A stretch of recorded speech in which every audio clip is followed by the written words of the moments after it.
Administrative Committee, Thursday, January 7th, 5:30 p.m. And we'll do a roll call. John Butita. Don't see John yet. Gene Crosby. Here. Paul Arena. Here. Joe Hoffman. Present. Dorothy Red. I see your picture. You with us, Dorothy? We'll come back. How about Jaime Salgado? Present. And I am also here. We have a quorum. Mr. Thompson, is there anyone signed up for public comment this evening? No, Mr. Chairman, there are no speakers. Excellent. I shall omit that. Dorothy Red is present. Excellent. Ms. Red, how are you? I'm good. How are you? I'm doing well, thank you. We're going to move on to item D, resolution extending the coronavirus response policy, and I so move. May I have a second, please? Second. Second by Mr. Hoffman and Mr. Salgado. The item is now before us. Thank you, Mr. Chairman. Mr. Yeah, Johnson, go ahead. Thank you. Thanks. This is an extension of a policy that was actually approved by the county board back in April. It's in response to the coronavirus. It is a federal leave act for employees that are out on coronavirus related leave. And this is an extension of the policy from January 1 of this year through March 31st of this year. This is in collaboration with the Winnebago County Court System, working with Chief Judge Doherty and the county in general. The courts have already extended this policy, and I think it behooves us to be consistent with the courts, and I recommend that we extend the policy through the end of March. This is not does not provide additional hours of leave to employees. It's just an extension of the existing 80 hours of leave afforded to employees that have coronavirus related needs to be off of work. Mr. Thompson, if you would, I'm pretty sure I understand this, but the federal requirement ended at the end of 2020. We are extending out of goodwill, good nature on our own accord. Is that accurate? Yes, but the Department of Labor did extend FCRA leave through the end of March. So it is in compliance with federal law. Is that correct, Charlotte? Yeah, you can extend it. You're not required to, is my understanding. Right. Businesses that qualified for the reimbursement have the option to extend it and be reimbursed, but the county as a government entity was never eligible for the reimbursement. So it is a good faith part on a good faith act on the county's part to extend it. Is there any other discussion on this matter? Seeing none, Chairman Shirley taught us, so we have to do roll call votes on everything. Stand by, let me pull it up. Is Mr. Butita still absent? It looks like he is. No, No, he's here. Oh, He's here. I'm sorry. There you are. yes. Mr. Butita is the yes. Ms. Crosby? Yes. Mr. Arena? Yes. Mr. Hoffman? Yes. Ms. Red? Yes. Mr. Salgado? Yes. And I am also a yes. Passes unanimously. Thank you very much. Are there any other matters to come before operations this evening? Seeing none, can I have a motion to adjourn? Mr. So Hoffman, move. seconded by Ms. Crosby and Mr. Salgado. All those in favor signify by saying aye. Aye. Aye. Opposed? We are Aye. adjourned. Thank you very much. What am I missing? I got red. Butita.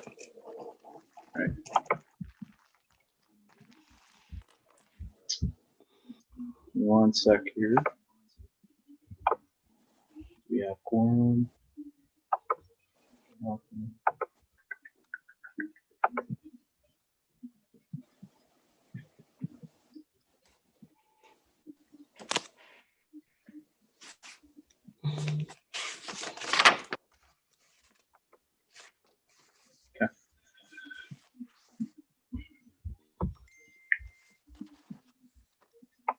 All right, bear with me for a minute while I get my bearings here straight. All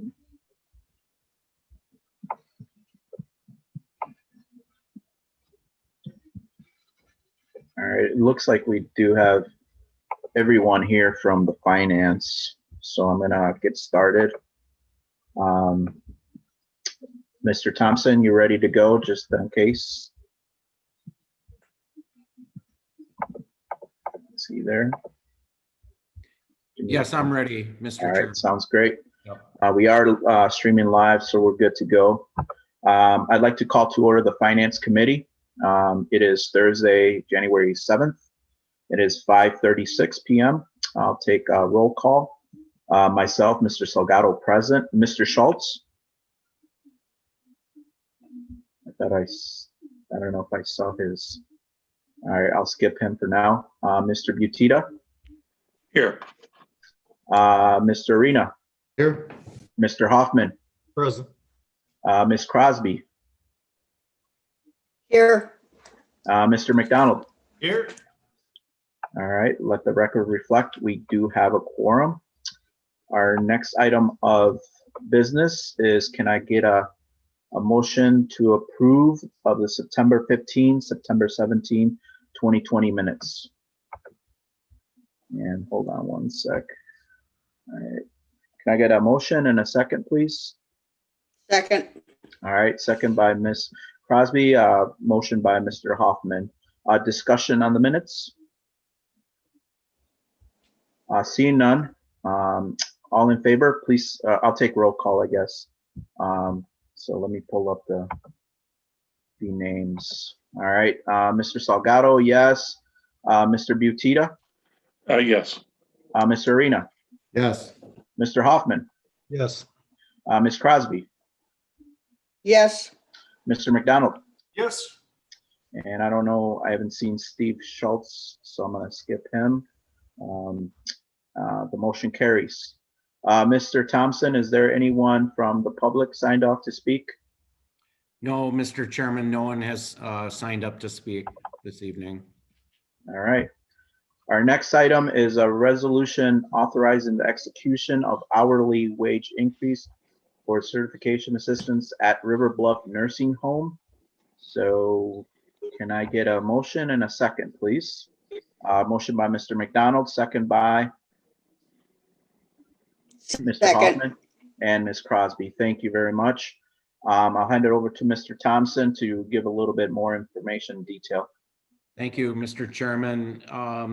This is a recommendation, a resolution recommended by county administration and the administration of the River Bluff Health and Rehabilitation Center.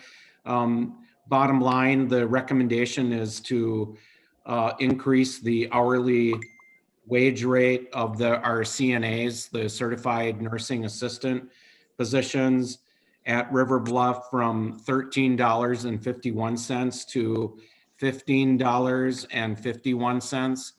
And this is a budget neutral recommendation. We will be reducing the cost for contracted nursing services, which pays approximately $37 an hour. This is a private contract we have with a private nursing service, and we're going to offset the cost of that contract with increasing the hourly wage rate for county employees, certified nursing assistants. And the reason behind this is that we are having a very difficult time recruiting and retaining our certified nursing assistant positions at River Bluff.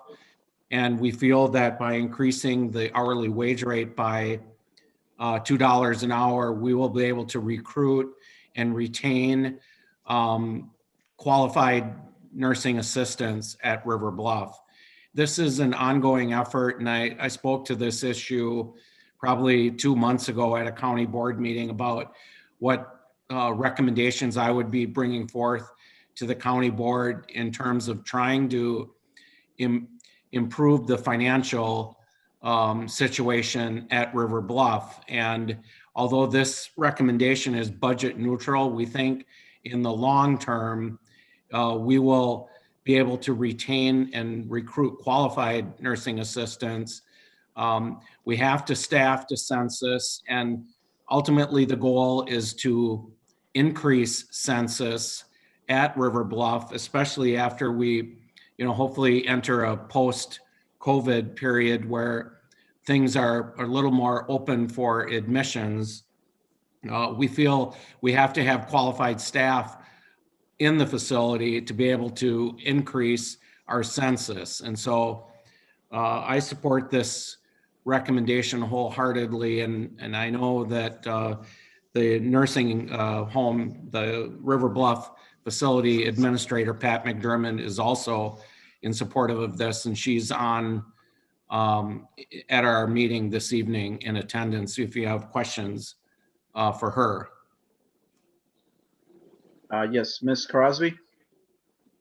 I support the motion. My question is, on top of the wage increase, does the insurance package match our competitors? I think our health insurance is very competitive. In fact, it's probably a much more attractive component of employment than the actual hourly wage rate. So, but we're trying to be competitive, Mrs. Crosby, with Yes. the hospitals and private health centers in Winnebago County, and so we have to try to stem the revolving door of CNAs, and we feel that although this may not be the ultimate solution, it's one piece of the puzzle that we're trying to put together to make River Bluff more financially stable. Thank you, Mr. Thompson. Thank you. Yes, Mr. Hoffman? Thank you, Chairman. I just want to say that I think this was a long time coming, and I'm glad you're doing it. I'm going to channel my inner Angie Gorel and tell you that you did a very good job. Thank you. Thank you, Mr. Hoffman. I have a question, Mr. Thompson, real quick. I know you said it's margin neutral, essentially budget neutral. So could you walk me through, and you might have already spoke to it, probably was distracted a little bit, but just how the offset would be?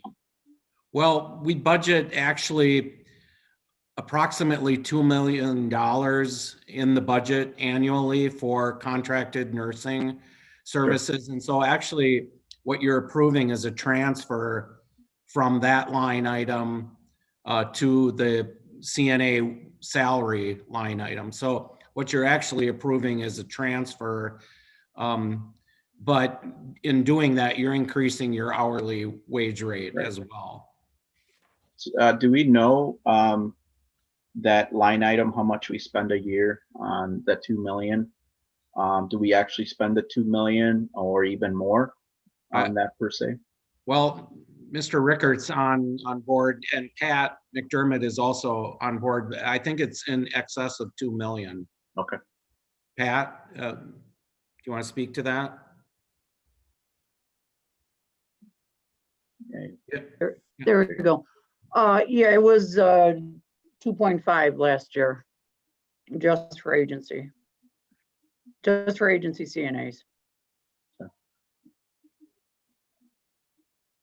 I will add that we have worked with the AFSCME bargaining unit on this issue because it's a midterm contract adjustment, and so we can't do that unilaterally. So we have had discussions with AFSCME.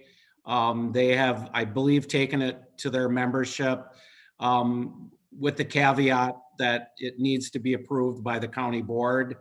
But AFSCME is certainly on board with this recommendation. Okay. Any questions? Yes, Mr. Arena. Thank you, Mr. Chairman.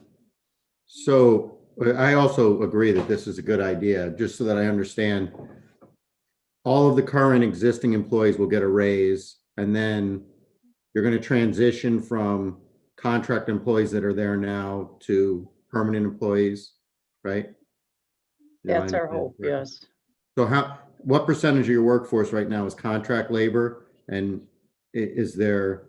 Close long to does it seven, take to make that we're transition? close to 70% right now 70% is contract labor? of nurses' aides, yes. How many people is that?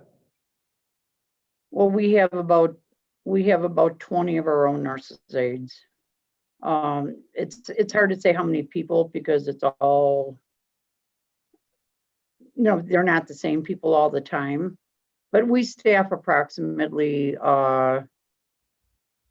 right now we're staffing about 40 shifts a day of CNAs. So how long will it take you to make the transition, do you think? It's hard to say until we get it out there. I think we should get a lot more traffic. I think once we get them in the door here, we'll be able to keep them.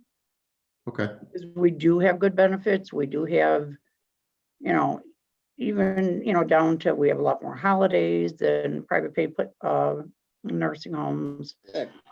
There's a lot we can offer if we can get them in the door. But with the rate we're offering, they're just not coming. We're not competitive. right. Well, I think it's a good move and I support it. Thank you. Mr. McDonald?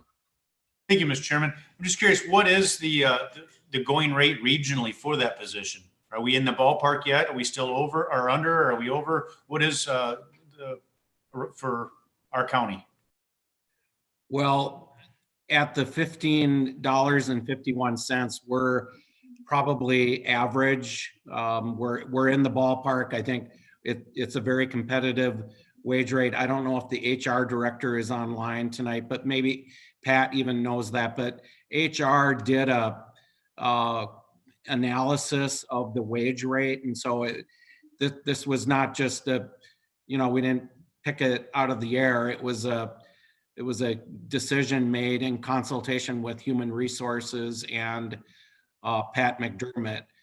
Pat, can you speak to the? We would be middle of the road. Yeah. We would not be on the high side. We would not be on the low side. We would be pretty much right in the middle of the road.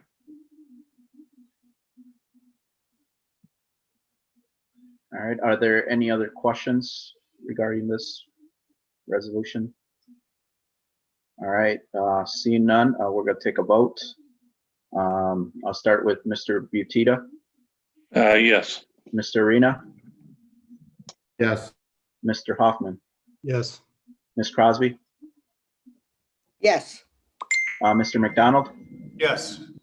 and I'm a yes, and so resolution passes. Thank you very much, Pat, for your Thank information. you very much.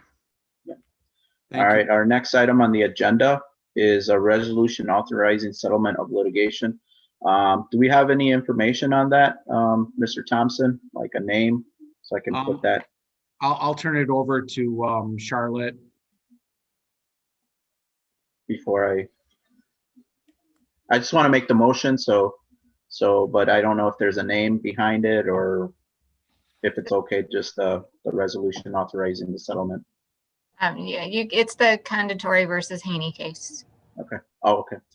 Yeah. All right. So can I get a motion to motion for resolution authorizing the settlement of the litigation for Mr. Haney's and I can't think of the other name. Conditory. Conditory settlement. Motion by Mr. Hoffman, second by Mr. Arena. Charlotte, I'll hand it over to you if you just want to give a quick description and the dollar amount. So, we can Yeah, move on. the dollar amount is 40. Last time we were together in executive session, that's in the neighborhood, slightly less than you had authorized. So I think it's a good settlement. As we had discussed, 1.5 times medical is pretty standard, and you're actually slightly under that. So. Are there any questions regarding the settlement? All right, seeing none, I'm going to take roll call. Mr. Butita, Yes. Mr. Arena, yes, Mr. Hoffman, Yes. Ms. Crosby, Yes. All right, Mr. McDonald, Yes. and I'm a yes. The resolution of authorizing settlement passes. Thank you very much. We'll move on to our next item, which is Budget Amendment 2021-001 COVID-19 Vaccine Management. Can I get a motion and a second? So move. By Ms. Crosby. We have a motion by Ms. Crosby, a second by Mr. Hoffman. Thank you very much. I will hand it over to Mr. Thompson and Ms. Dr. Martell to walk us through the details on this. Thank you. Thank you, Mr. Chairman. This is a recommendation coming from County Administration and the Winnebago County Health Department. And this is for an expenditure, a budget amendment of $540,500. And this is to complete the implementation of the vaccine program. As you know, that the system that the Public Health Department has implemented or is in the process of implementing is an online registration system for the COVID vaccine. And to complete that, we needed to make some pretty significant alterations to our IT infrastructure to implement this system, this online registration system, which is integrated with our hospitals in Winnebago County. And so this expenditure does not come out of the county levy. It comes out of the County Health Department emergency fund. So it's not an expenditure that would increase or change our levy, overall county levy, but it does come out of the Public Health Department's levy through their emergency fund. And Dr. Martell is in attendance this evening. She can answer specific questions regarding the system, but she worked very closely with our IT department, and I've had several discussions with Mr. Gentner regarding this project, and we feel it's really going to work, and it's very necessary for our Public Health Department and our citizens of Winnebago County as we roll out the inoculation program. Thank you. Ms. Crosby, you have a question? I support the motion. I have a couple questions for clarification. You answered one of them. It's integrated with our hospital, so we will be able to track all the vaccinations that go through all of our local hospitals. On software updates, do they provide that to us automatically? And it's just a click on a mouse, or how's that work? Dr. Martell? In terms of software upgrades, when you say click on a mouse, first of all, we've been kind of building this right now as we've been using it. Okay. I think, some of our residents have already seen it and used it. As of today, we had over 24,000 registrations, of which That's great. and we have a process in place. I want to be sure that for the citizens who don't have electronic capability. So we are, interestingly enough, we have about 50 people have called us, and we are working through that. We actually called them back and put them through the process. When a client registers, I think everyone knows right now we are only in phase 1A vaccination. We knew I know most of you don't read the dry information we send on the vaccine plan. I get that. Is that we knew we were going to have a challenge with how do we prioritize vaccination and how do we capture record keeping from multiple systems and individuals. So I think, as we went through this, we looked at what system could we do that would help registration. So that's a clerical support. You think about that. Otherwise, that's clerical man hours that we'd have to be putting out there on the street to do this. Then we need the vaccine management. We know we have 2 products currently out there that we're using. We expect that there might be many more in the coming months to vaccinate with. And so management of the vaccine and the lot numbers and the side effects are challenging. This system goes out as well. We wanted to make a commitment to the equity lens, which it allows us, you'll see if you've gone through it or any of your residents have gone through it. We ask specific questions about underlying health conditions. We ask them about their occupations, because as we know, that's becoming more and more part of the challenge. And then that brings and presents individuals based on priority for us to schedule then, and then allocate the vaccine, because we don't have unlimited supply of vaccine at present. And then after you're vaccinated, the system goes back out and will actually actively ask people if they've had side effects, because there's been obviously a growing concern regarding trust and reporting of adverse events with the vaccine. And so we really recognize we needed bandwidth in this community. It uploads, as I think Mr. Thompson said, the hospitals, it uploads to our statewide immunization registry, which is a requirement right now of any system that we're using. And so we've really found that the acceptability has been pretty high in this. We're building it, having to make modifications as we go through. We learned more from the state this week about the changing in phases. So we have to make sure that those questions are built in, and we'll pull the data through so that then we can prioritize those individuals for scheduling them for a clinic where we have the adequate vaccine for them. And then following up with their second vaccinations, as most of our products now require a second dose. So that's another challenge. So it's been amazing for a soft rollout. We kind of didn't want to see how it went. So some of you I know got calls, and I know the chairman called me about it and said, what's up? And we had about 3,000 people tested it over the New Year's weekend, and our systems did not crash. I want to commend our IT as well. They do get a confirmatory email from a Winnebago County Health Department address so that they know it's not coming from a spam filter or any of that. But this is the way where we're going. Lake County is using a similar system, many of the counties around us as well. So we felt that this was a tool that we could use to help us get through this process of really fairly and equitably, and at the same time, making sure that we vaccinate everyone. Everyone who wants a dose of vaccine will be scheduled to get a dose of vaccine at some point, hopefully over the next 4 to 6 months. Thank you, Dr. Martell. That was very informative. Do we have to pay an extra fee to renew the license, or are we buying the license?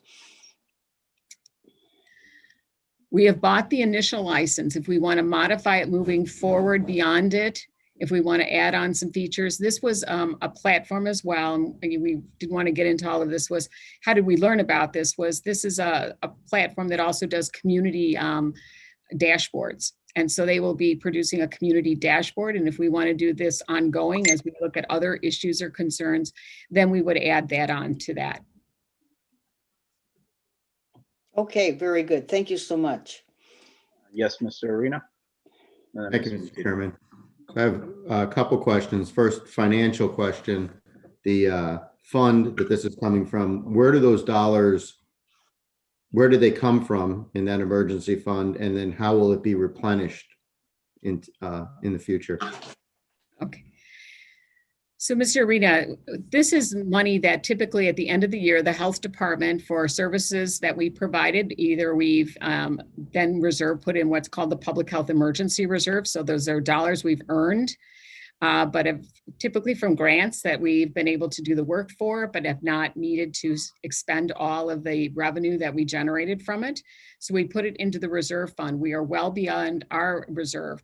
And it is intended for a public health emergency reserve. So if we have to go out onto the market to purchase things, we used a portion of it and then replenished it back when we got the contact tracing grant, when we had to go out and get some issues like cell phones and computers for the initial contact tracing. We don't know what the funding might be. This may be reimbursable with the new monies coming out related to vaccine administration, but we are well above our reserve line in the million for that, because we really want to make sure we have at least funds in that emergency reserve fund if we had to purchase vaccine, which we did not. Okay. And my next question is in terms of our capacity to vaccinate people, how many, so when we get to the point that vaccine's available, how many people a day can we vaccinate? And then this software would accommodate that workload, I guess? Yeah, so the question is, how many can we vaccinate a day? Well, that depends upon a lot of different factors. So we don't seem to have a capacity issue on the computer system itself or the software application. It's more, right, I think you're hearing about the national challenge that we have, which is most healthcare workers are already doing another job. Right. And so right now, even our vaccination efforts to date between the hospitals and the health department, we use our medical reserve corps, which really is volunteers and students. We have done approximately 9,000 vaccinations of what we call phase 1A healthcare workers. And of course, now we have to kind of do I'm going to call it a pause, because now we have to go and give the second doses. And then we are moving into other phase 1A, for instance, like the nursing homes are matched up with Walgreens and CVS. So I think River Bluff is matched up with CVS, if I recall who they're with. But we're going out to some of our developmental disability homes, what we call our community integrated living, the retirement communities that are not matched up. Those are all part of that phase 1A. So these kinds of systems become remote for us to be able to get out with this vaccine as much as we can. The challenge, I'll be honest with you, is that we are hobbling together, teams to go out. And I know we're working as a statewide and a national strategy. You heard the governor say that they might look at having the Guard support mass vaccination efforts as we move through this. But I can tell you that throughput, most vaccinators now with a pharmacy and a tech drying up, the Pfizer vaccine right now is what we've had most of. And sometime if you want to see how we get it and receive it on the dry ice, and it has to be unpacked, and we have to, it has to be reconstituted and then carefully drawn. And thank goodness our pharmacy techs have been able to get an extra dose out of every vial. You heard a lot of the national news, but we're able to do about one every 5 minutes. A vaccinator can do every 5 minutes. And then, of course, individuals, though, also have to be monitored for a minimum of 15 minutes post-vaccination for the anaphylactic reactions. And if they have a prior history, it's 30 minutes. So we have to then keep them while all maintaining social distancing, face coverings, all that positive, I'm going to say all that other stuff we have to continue to do. So some of the vaccine people have said about car, could you do it through a drive-through? Well, not everyone in the car will be necessarily phase 1A, right? That's the challenge that we've got right now. And as a state, the commitment has been that everybody has to stay in, just kind of like mitigation. We all have to stay in phase 1A until all the healthcare workers, which there are significant numbers, before we can move into the next phase. So long story answer to, it depends upon how many vaccinators, how many we have to push through at the same time, as well as looking at how much vaccine do we have on hand to be able to do that. And what's the shelf life on that vaccine? So the hospitals initially, the vaccine that we received, give you an idea, it was thawed. So we had 5 days from the time it left the shipping at the state level to vaccinate over the holidays, because once it hits that after 5 days and the hour, there's a precise hour mechanism, it cannot be used because it's not considered safe and effective at that point. So there's lots of moving parts on this particular vaccination effort. So the system can handle it. I think the challenge will be, do we have enough vaccination staff in the nation, the state, and then down to the county level to move it as quickly as we want to be able to move it? So is there anything the board can do to prepare for the time when we have vaccine readily available, but we need a system to get it, into people's arms? I mean, is there other things that we could be doing? We'll continue to keep you in advanced planning. I think one is get your residents to register, because that will help us to know who wants vaccine. Because, this is not a mandated vaccine. Obviously, we're highly encouraging and recommending it, as well as then so that when we are able to vaccinate, we can schedule them to our various sites and pods. And then obviously, if vaccinators or people who are interested or willing to volunteer, to have them sign up through the Medical Reserve Corps. Because we have used, I'm going to say, a really tremendous group of volunteers that have really stood, in addition to supporting the staff. Both the hospitals, they've been working in the hospital laws. We're working side by side to vaccinate as many people as we can. For instance, the pharmacist, the hospital will provide the pharmacist, will provide the nursing staff, someone else, the volunteers will be the clerical support, and we will push that through. And so I think One is to encourage the registration, and we will push out that web link because we don't want people being worried about, is this a safe web link to click on, right? It is HIPAA and high-tech compliant, so we want to make sure no one thinks that they're getting a fraudulent request for anything. And our system does not ask for social security numbers or insurance information or credit card. Let's be clear about all that. But I think those are things that you can do, and we will continue to keep you updated because this is an ever-changing, and we do appreciate the patience that everyone has had. I think everyone's excited to have the vaccine, and they want it, as soon as they can get it, because it means our businesses we can get to some more normalcy. The challenge is that we have, at this point, when you look at Illinois, and I think the estimate is that by the time we get to phase 1B, that's almost 70% of the state population are in those two phases. So Okay. this is a big lift. Well, I did do it myself, go on and register, and it worked great. So I think it's, it looks like a good system. So thank you. Ms. Crosby? I just want to thank Dr. Martell for her good work. I mean, this is a monumental challenge that you've taken on, and honest to God, you've done a beautiful job. So I appreciate every day what you do all the time. I just want to say that. Thank you. I've got a good team behind me, and I've got a good community behind me. Mr. McDonald? Thank you, Mr. Chairman. You said this is already rolled out. So this is money we've already spent. We're just doing the formality of allocating the funds. Is that accurate? That's correct, because our finance committee of the board had approved it. Okay. The other question, I've got three of them for you. If I read it right, this is good for 1 year. Do you think everybody in the county will be vaccinated in the year, or will we have to extend? And if we do have to extend, is it going to be another $500,000? The initial cost is related to the setup of the system and the screens and fields, and then it becomes the maintenance part of it. The goal is to vaccinate everyone within the year. I think the challenge will be on this vaccine is, do we need to be booster shotted every, like we learned with H1N1? So, Mr. McDonald, I think we're going to be learning more as we go through this, but the idea was that our intent is to vaccinate as much of the population within 6 months as we can possibly vaccinate. Thank you. And then you mentioned a statewide immunization record. Is this a redundancy to the statewide? No, the statewide is basically most EMRs or electronic medical records or electronic health records roll up just immunization data to the state immunization registry. The state immunization registry can't do is manage the vaccine scheduling, appointments, and the initial registration.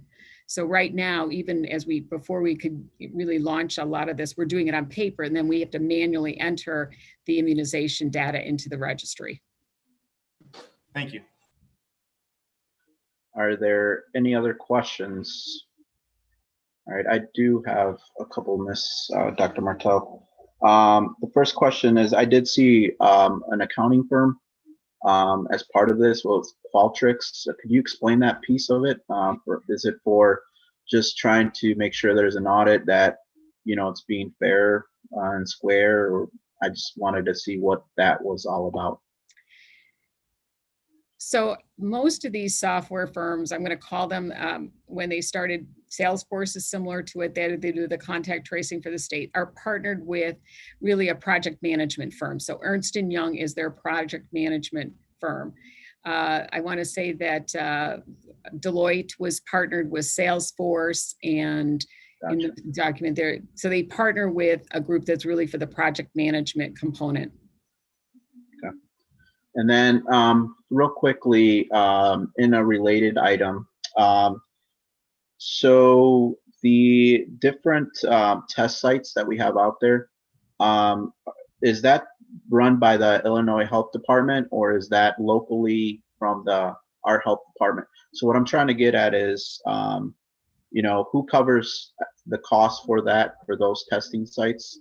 Do we cover that and then we get reimbursed through, whatever the state or whoever it is? I just wanted to ask that question.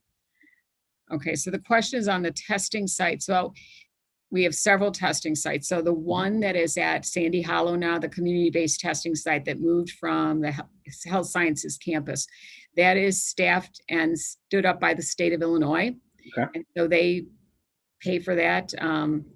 Again, that's probably a combination of funds that they receive for the federal, so there is no charge for that. Sure. What other testing site? Oak Street Community Center has started doing some testing at the Sports Factory. They're using the Binax Now antigen testing. They have stood that testing site up on their own as a community-based. So the only asset that we do is we provide them with the test kits that are supplied to us through the state of Illinois. So there's no cost to us. That's a pass-through. And then you see, I want to say, but if you go to like a physician's immediate care, you're required to pay for that test. If you go to your doctor's office, you may be required to pay for that test if your insurance is billed.